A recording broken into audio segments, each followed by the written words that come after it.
The gentleman standing here has had the best and the worst. And the best because it has made him who he is today. And the worst because at Form 2 I had ulcers and I was going crazy. In fact, I was to see I went to hospital for so long and I was told the only person who can cure me is a psychiatrist because I was running mad. So my mom got me when she was in Form 3, when she was 17 years of age. And she later decided to get married to somebody. But now I was not his biological son. And now my mom had given him his own. So that's where life started hitting hard. And that's where the feeling of being unwanted, unloved, and uncared for started. So I was taken up by my grandfather, so the one who raised me up through primary school. During my time, I did my cases in 2001. I was the best in Molo, called to Alliance, but there was no school fees to take me to Alliance. So I had to go to a district day school called Kieni Secondary School somewhere in Subukia, and now go and stay with my aunt and my uncle there. You can imagine how rough it was that now that my uncle and my aunt are since divorced because of family conflicts, serious family issues. But anyway, so I went to day school. Fare from Subukia to a place called Kirengero, distance of around 5 kilometers, was 5 shillings to and from. But I didn't have that 5 bob. So most of the time, I would walk to school and back in the evening. And of course, my aunt used to work far away, so I had to go back home and cook and go look after the animal. We had mbuzi, so nienda nikatafuta majani ya mbuzi, alafu nikuja nipike before you even start of doing homework.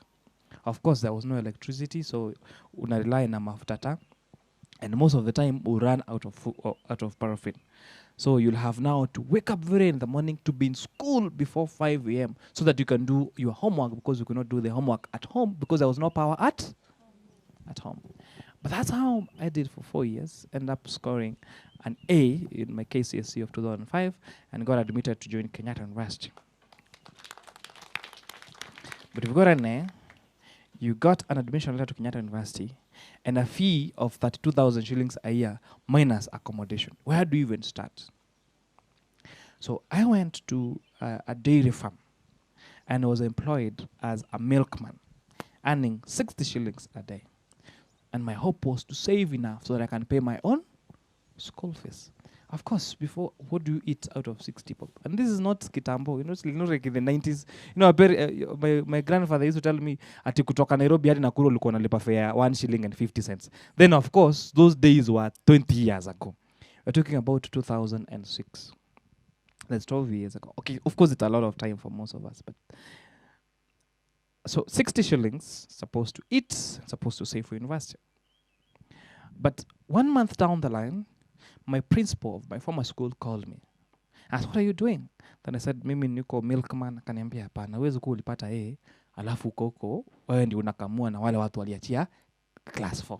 So you employed me as an untrained teacher. So I started teaching, earning 2,500 shillings a month. Of course, it was a big relief from 1,800.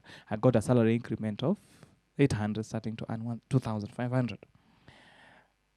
I taught for the entire time before I joined campus, but that made sure that by the time I joined university, I'd saved around 14,000 shillings that I paid for my first semester at Kenyatta University. So came to KU.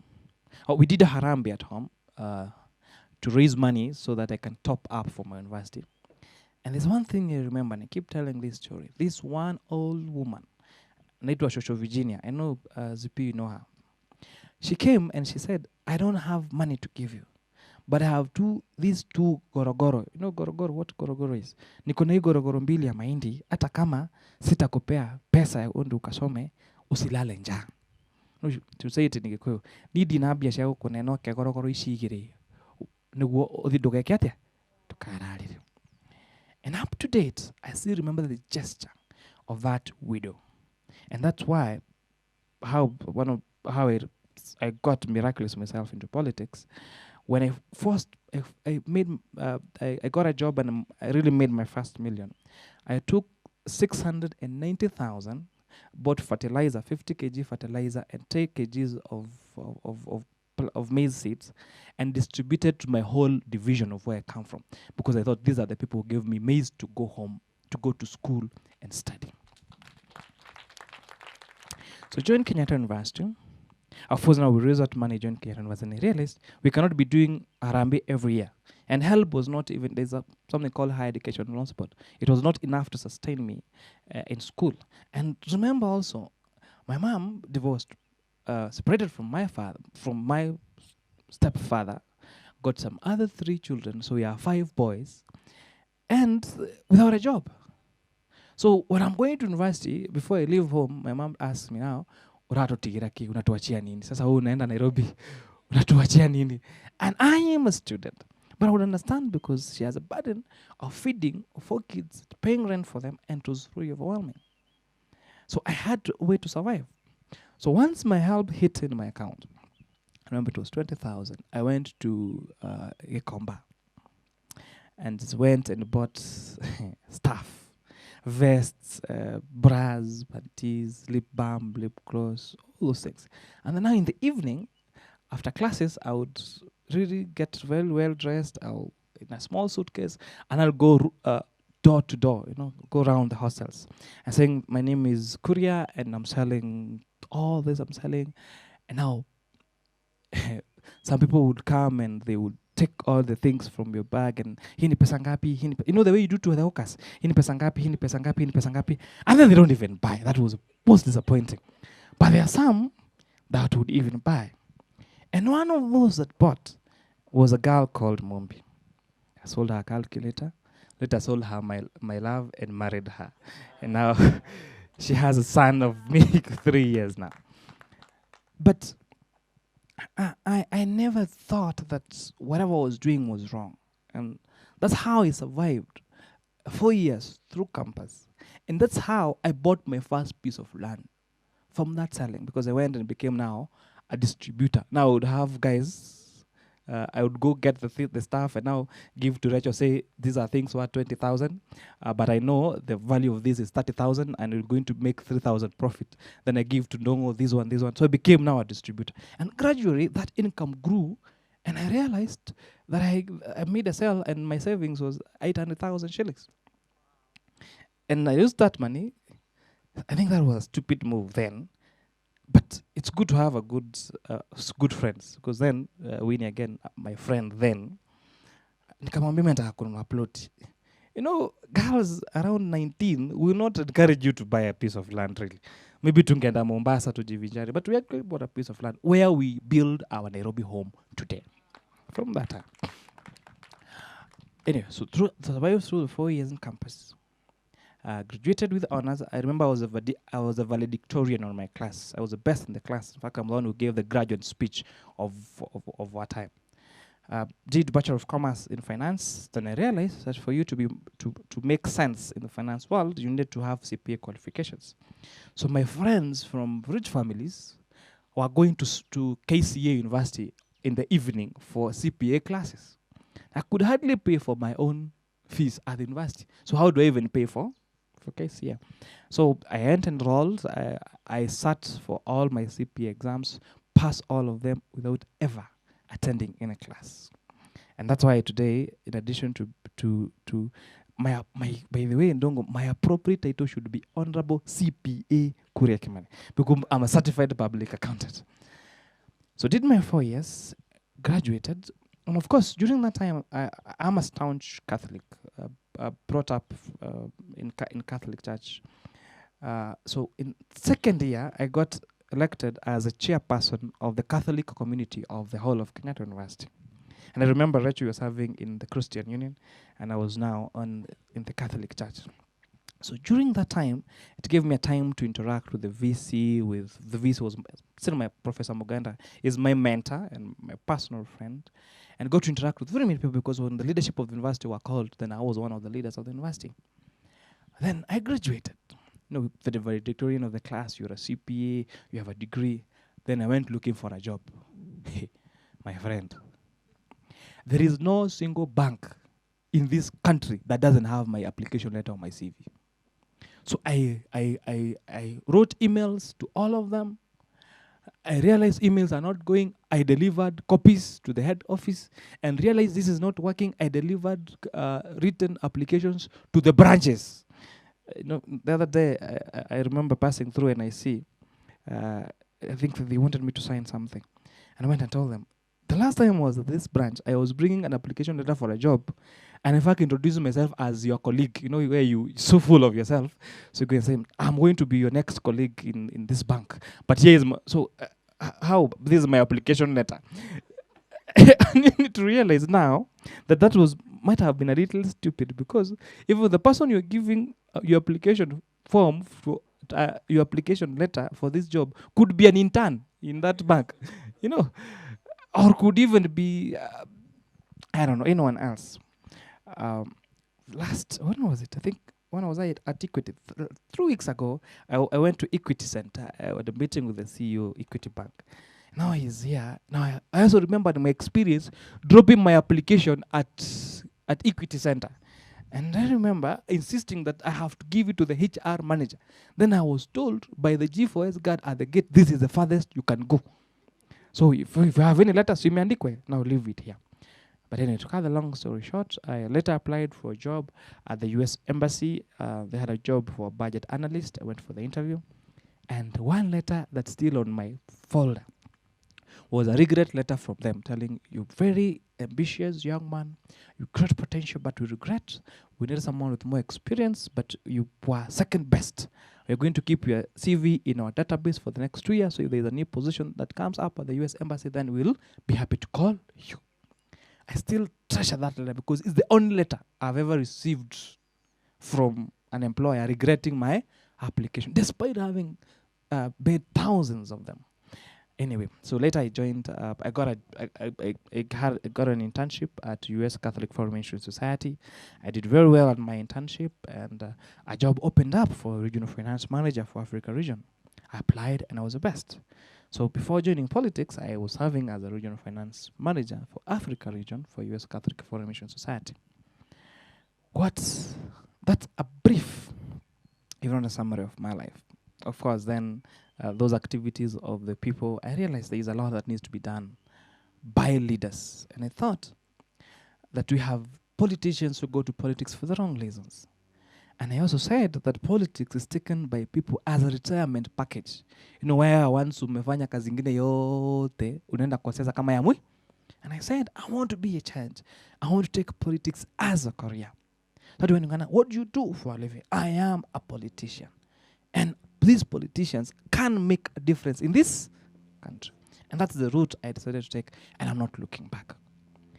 You are here 13 years of age, from a very humble background. Probably you don't even know who your father is. But I am going to tell you today that story will not be relevant 10 years from now. Because you're going to be an ambassador of this country somewhere. I was looking at the session this morning. A 28-year-old, then after my bachelor's, I enrolled for master's at Strathmore University and graduated with Master of Commerce International Business Management. And that's not enough. I've enrolled for another master's. In fact, I think I'm paying fees next week. Another master's in agribusiness management. Because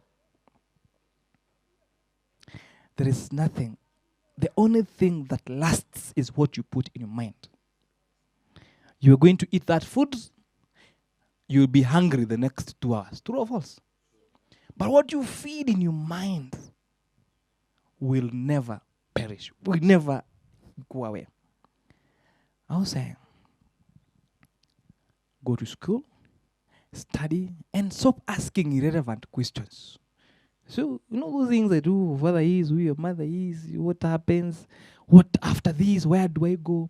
There's a book, I'm not very good at quoting verses, but I know there's a verse in the Bible that says, since the laying of the foundation of the world, I knew you and made plans for you. And in my lowest, that's something I always remind myself. That God made a plan for you.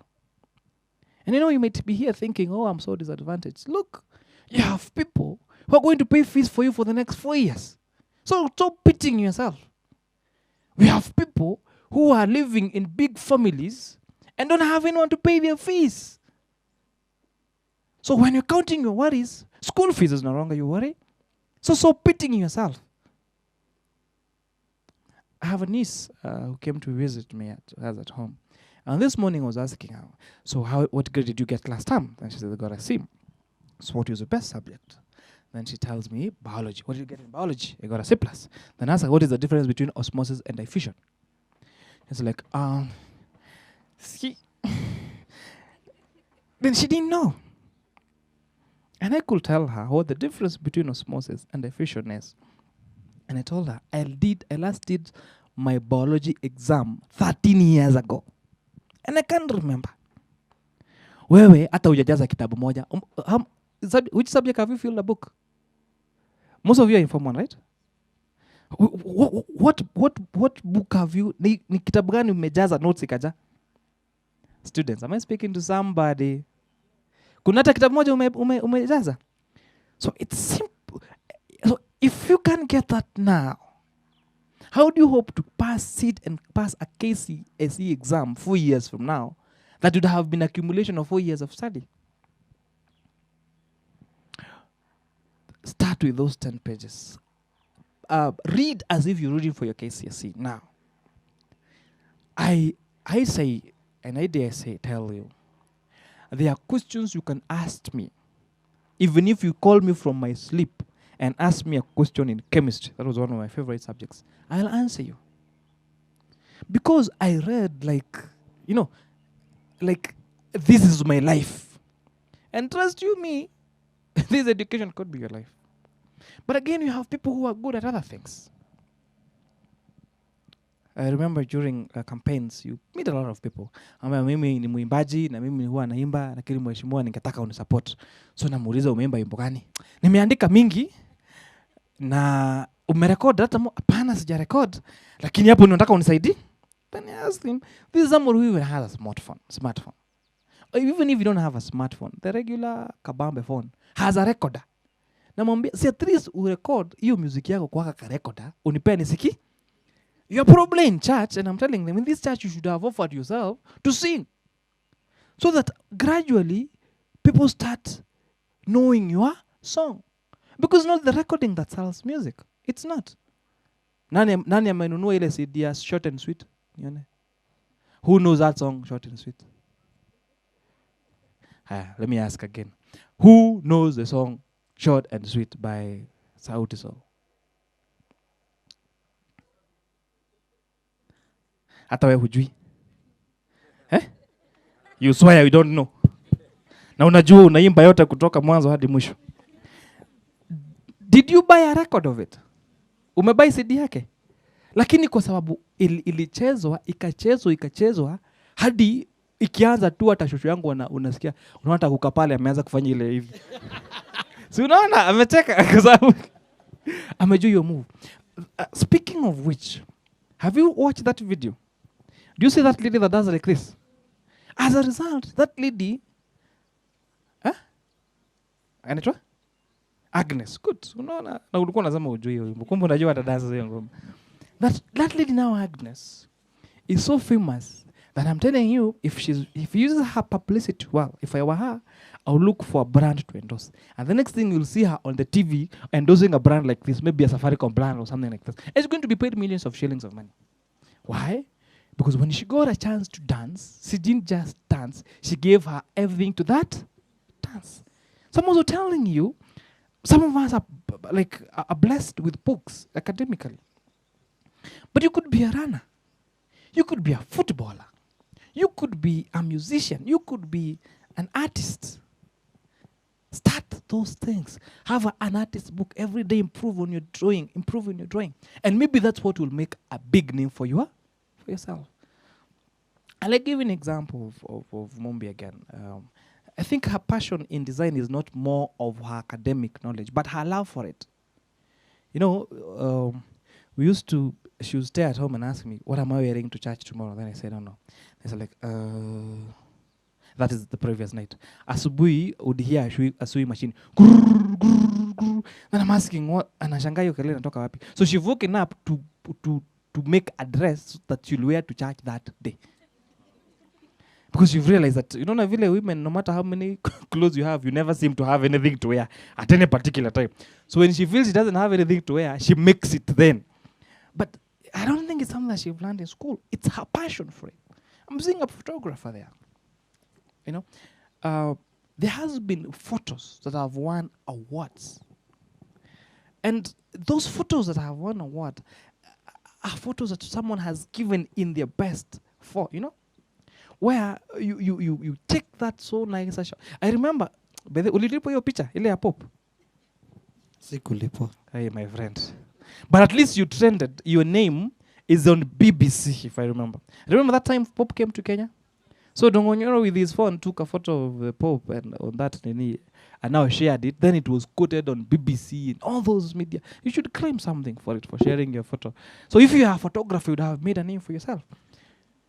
So, young women and men, today I say this to you. The sky is not even the limit. But for you to get there, you got to believe in yourself. You got to stop pitying yourself. You got to know that God has plans for you, and those are great plans, and give your best to whatever that you do. Thank you, and God bless you.